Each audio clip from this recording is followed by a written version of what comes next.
वर्तमान सत्संगायक श्री महावीर भगवान अहिंसा करुणा धर्म आचार्य गुरुवर श्री विद्यासागर जी महाराज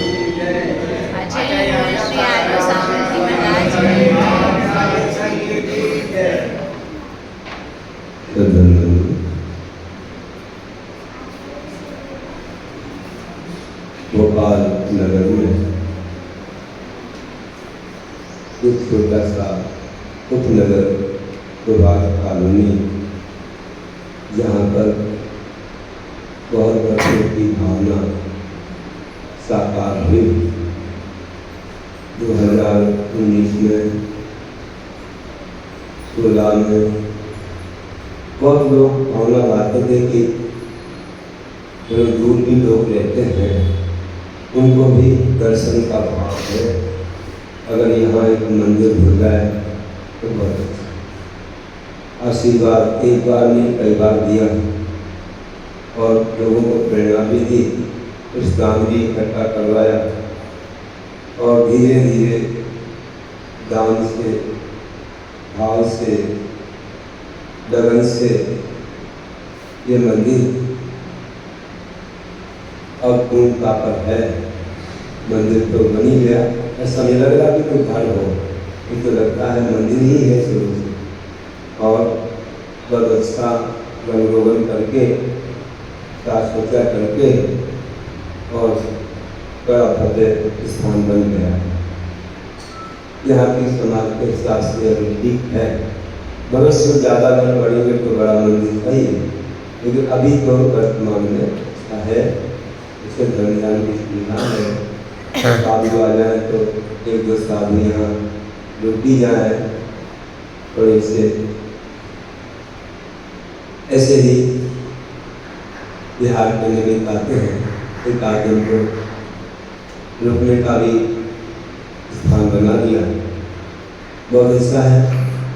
इतना ही एक और प्रतिष्ठित हो रही है, कहा था पंचकर्णा को, हमने कहा थोड़ी और तैयारियां कर दो, थोड़े और व्यवस्थित हो जाओ, तब तक एक प्रतिमा कहीं से प्रतिष्ठित करा सकते हैं। तो प्रतिमा भी प्रतिष्ठित होकर यहाँ आ जाएंगी, अपने गुरु महाराज के शिष्य हैं, वहाँ पंचकर्णा हो रहा और फिर थोड़ी और बड़ी प्रतिमा लाने का है और अच्छे से इसका पंचकर्णा भी होगा, तो बड़े लघु रूप से वो पंचकर्णा लेकर बहुत अच्छा से और बहुत अच्छा सहयोग मिलेगा। तो कभी एक और पदार्थ ले लोगे तो और भी सुविधाएँ अपने को गुरुओं के हिसाब से भी हो जाएंगी। तो बहुत अच्छा लगा है।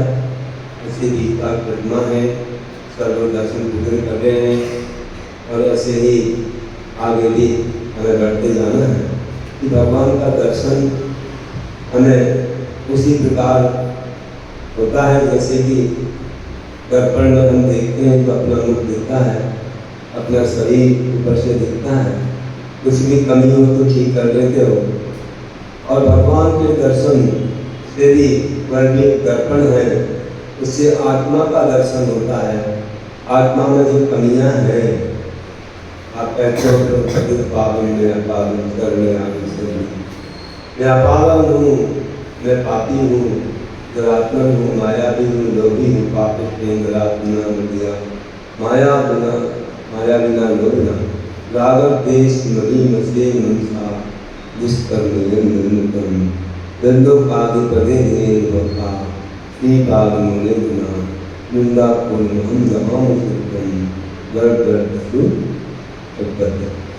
बोलते हैं कि भगवत मैं पापी आदि हूँ, मैंने अज्ञानता में बहुत पाप किए हैं, उन पापों के प्रक्षालन किया आपके चरणों में आया हूँ, आपके चरण में आकर के मेरे पापों का प्रक्षालन हो।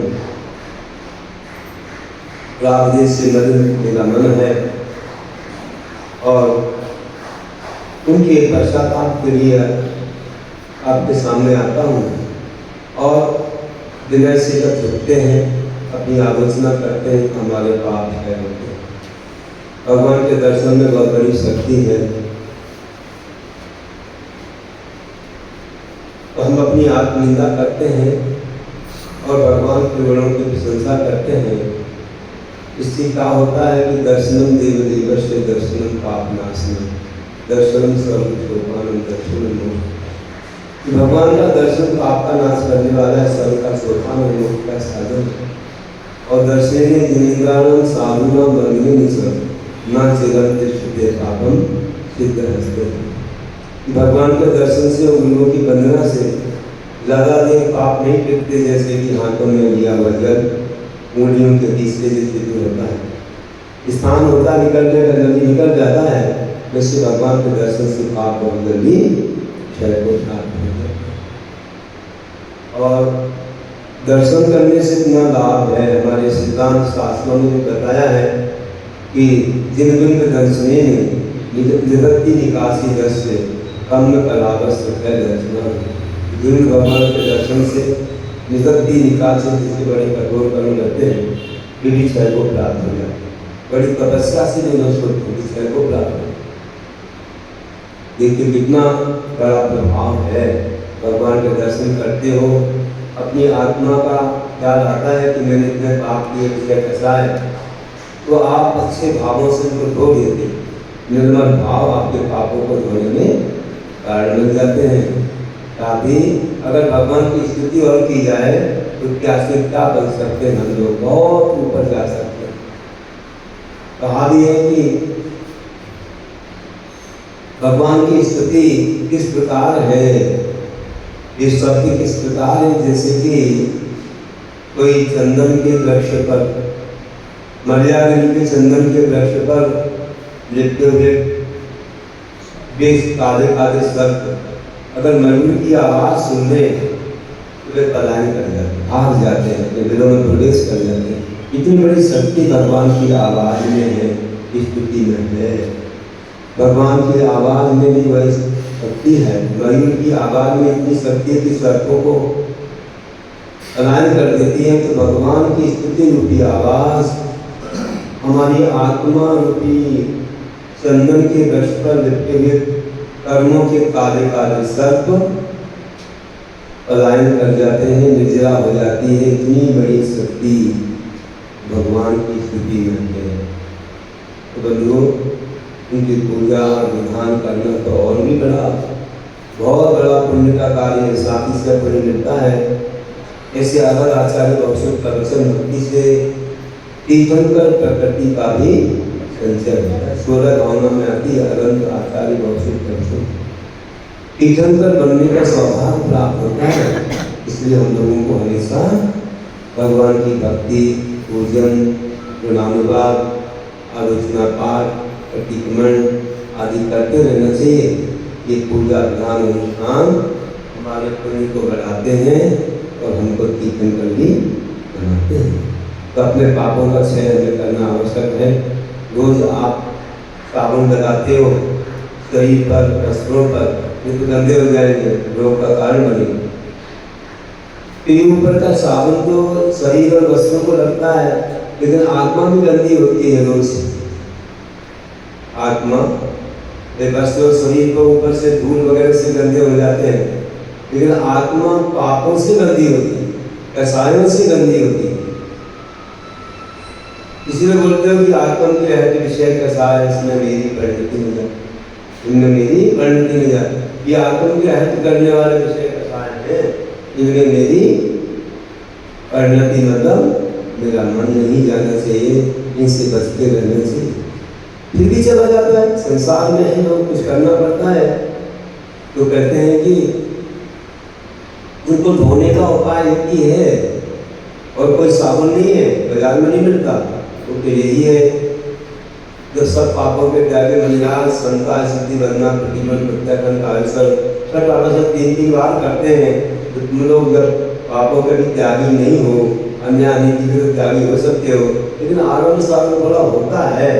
वह पाप जो आ जाता है आत्मा में, और मैल जो लग जाता है उसको धोने का क्या साधन है? तो गुरुओं के ऊपर सठ आवश्यक है, तो तुम्हारे लिए सठ कर्म है। क्या बोला है पद्मनदी पंचमी सूत्रा में? देव पूजा गुरुपास की स्वाध्याय संस्तवा आगम चेति ग्रस्थाना तत्कर्माणि दिनी। देव पूजा, देव कौन है? देवादिदेव, सब देवों के देव, देवानाम देवा के देवादिदेव। सब स्वर्ग के देव भी उन्हें पूछते हैं हमारे अनंत भगवान, भगवान या पांचों परमेश्वरी, नौ देवता में पांचों परमेश्वरी भी आ जाते हैं, तो भी हमारे देव।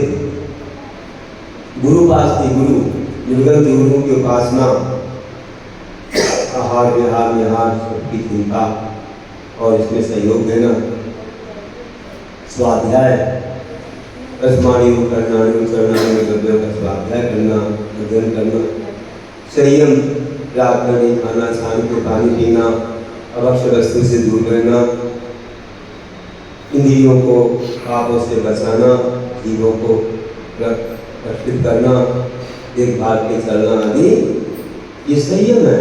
और तब क्या है? कभी उपवास करना, कभी एकासन करना, परस्पर त्याग करना, आदि आदि प्राश्चित आदि बहुत सारे तब हैं, ये करना। और अंत में दान, आहार दान, औषध दान, उपकरण दान और आवास दान देना। आप लोगों ने मिलकर देखो इतना अच्छा मंदिर किया है, बहुत अच्छा लगा है, और इसमें विशेष सहयोग यहाँ के शास्त्री पंडित जी का रहा, तो अच्छा है कि जो है एक दर्शन की अच्छी व्यवस्था हुई। ये भी आवास दान है, अभी शास्त्र दान आपने दिया, उपकरण दान है, किसी को मंडप भी कई बार देते हैं, मंदिर को कोई पात्र वगैरह देते हैं, सब उपकरण जाता है, सब कुछ सामग्री। और सभी दान भी निरोगता के लिए दिया जाता है। आहार दान तो उनकी तपस्या की वृद्धि के लिए, जीवन चलाने के लिए दिया जाता है, जिससे कि शरीर रत्नत्र का आधार है। शरीर माध्यम खलु धर्म साधनम, तो धर्म साधना के लिए ये शरीर आद्य साधन है, पहला साधन है। ये होगा तो कुछ कर पाएंगे, ये नहीं होगा तो कोई धर्म नहीं कर पाएगा। इसलिए इसकी रक्षा के लिए आहार भी दिया जाता है। इस प्रकार 7 प्रकार के दान होते हैं। हम लोग बड़ी अच्छी भावना से ऐसे सत्कर्मों को करते जाएंगे तो हमारा जीवन बहुत महान बनेगा। देखो महान बनता है, हम जानते हैं कि सब भगवान बन सकते हैं, और सत्य को भव्य होना चाहिए। अभव्य को मोक्ष नहीं मिलता है। भव्य कौन होते हैं? अब जो भव्य हैं कि अभव्य है, जिसके मन में चिंतन आता है कि भव्य अभव्य कौन हूँ, क्योंकि भव्य को ही मोक्ष मिलता है, कभी न कभी, जब भी मिलेगा, अभव्य को कभी नहीं मिलेगा। और अपना तरफ धारण करनी से क्योंकि भाव नहीं आएंगे, तब मैं भव्य हूँ का अभव्य हूँ विचार आता होगा, तो कहते हैं कि ऐसा सोचने वाला नियम से भव्य ही। अब आपको कोई चिंता नहीं रहती।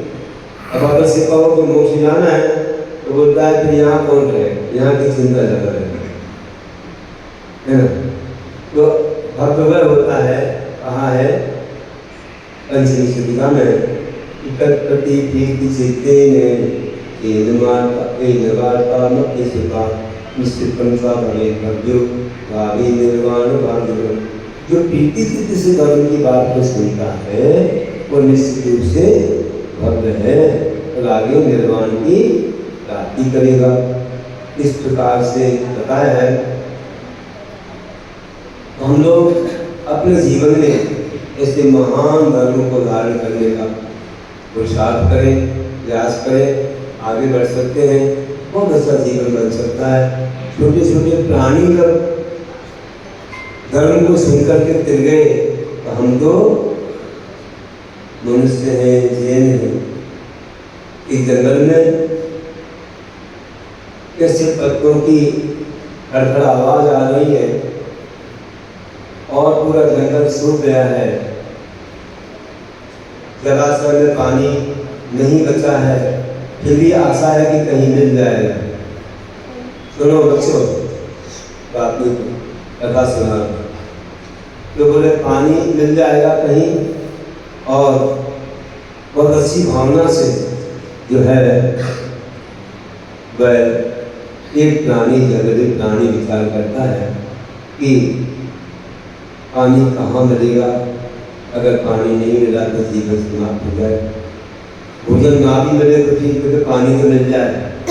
एक प्राणी पूरे जंगल में भागते भागते भागते जल की खोज कर रहा था।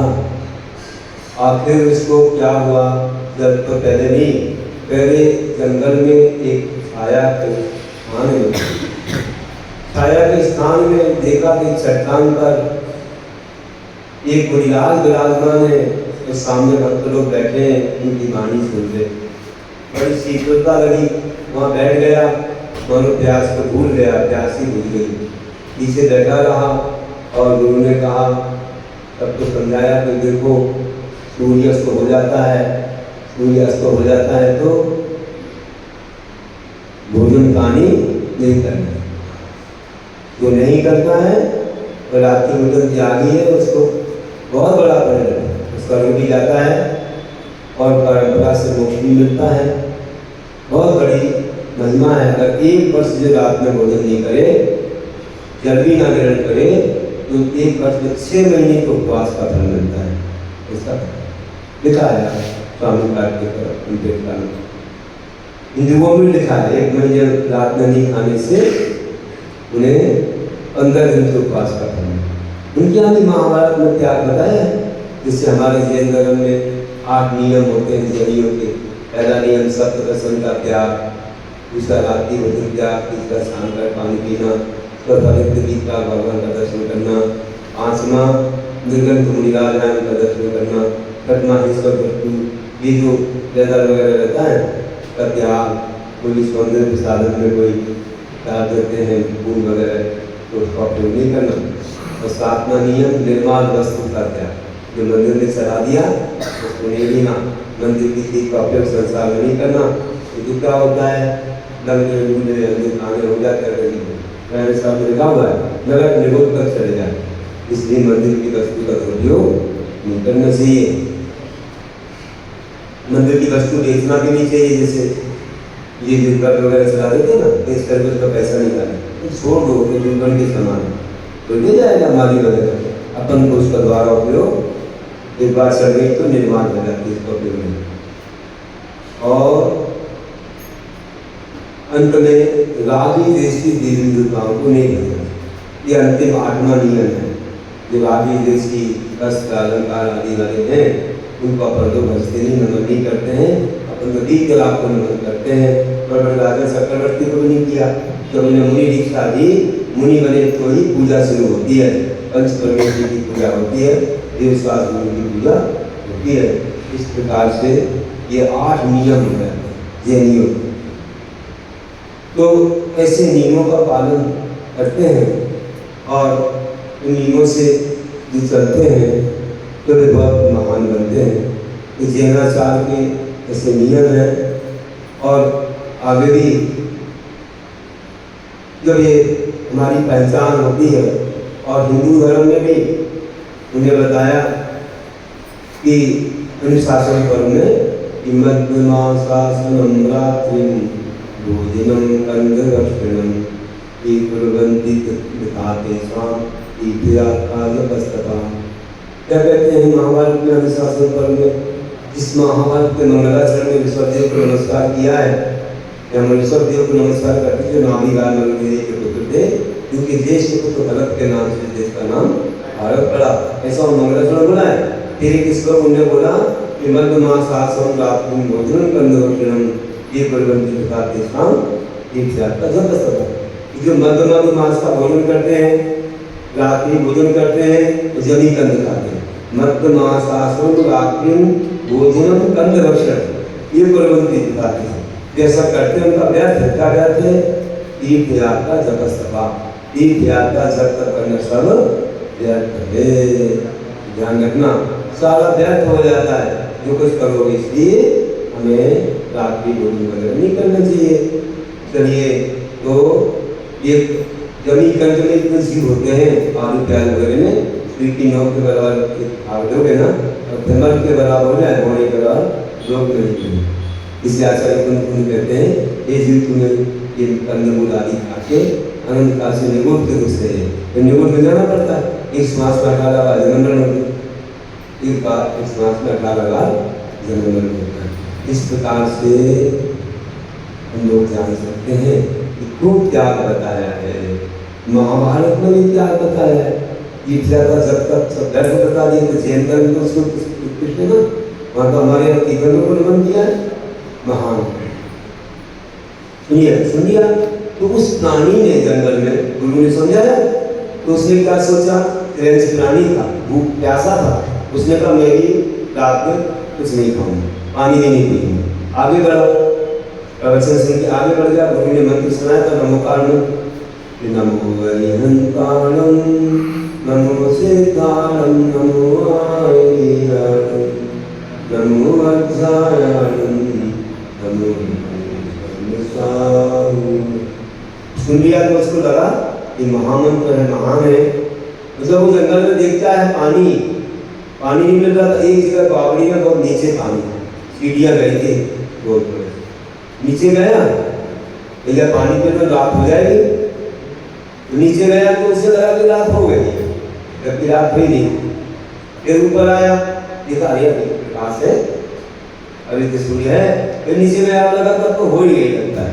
फिर ऊपर आया तो फिर तो होने ही वाला था, नीचे जब तक गया तब तक हो ही गया।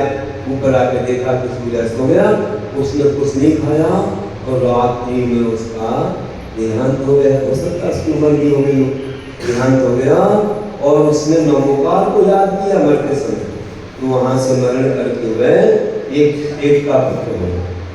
इतना सुंदर हुआ, इतना सुंदर हुआ, सब लोग हाथों हाथ रहते थे उसे, बहुत अच्छा लगता था, बड़ा प्रिय लगता था। उसकी माँ ने उसका नाम रखा प्रीतिंकर। क्या नाम रखा? प्रीतिंकर। कथा आती है अपने पुराण में, उत्तर पुराण में प्रीतिंकर नाम रखा। और बड़ा हुआ, अच्छे गुणवान बनते हुए सर्वानी ने इसलिए क्या किया कि सब बड़ा देख लिया संसार, उसके बाद उसे दीक्षा धारण कर ली और दीक्षा धारण करके क्या किया, तप किया और ध्यान से अपने सारे कर्मों का नाश करके और मोक्ष को पा लिया। देखो पूर्व जन्म में वह प्रियंश प्राणी था, गुरु का प्रवचन सुना, सियार था सियार, और सियार ने रात्रि भोजन छोड़ा और रात्रि में पानी कुछ नहीं लिया और मरण करके प्रीतिंकर हुआ और एक ही जन्म में मोक्ष हो गया। ये रात्रि भोजन का फल है। रात्रि भोजन क्या, रात्रि भोजन हमें क्या करना चाहिए, इसके माध्यम से हम लोग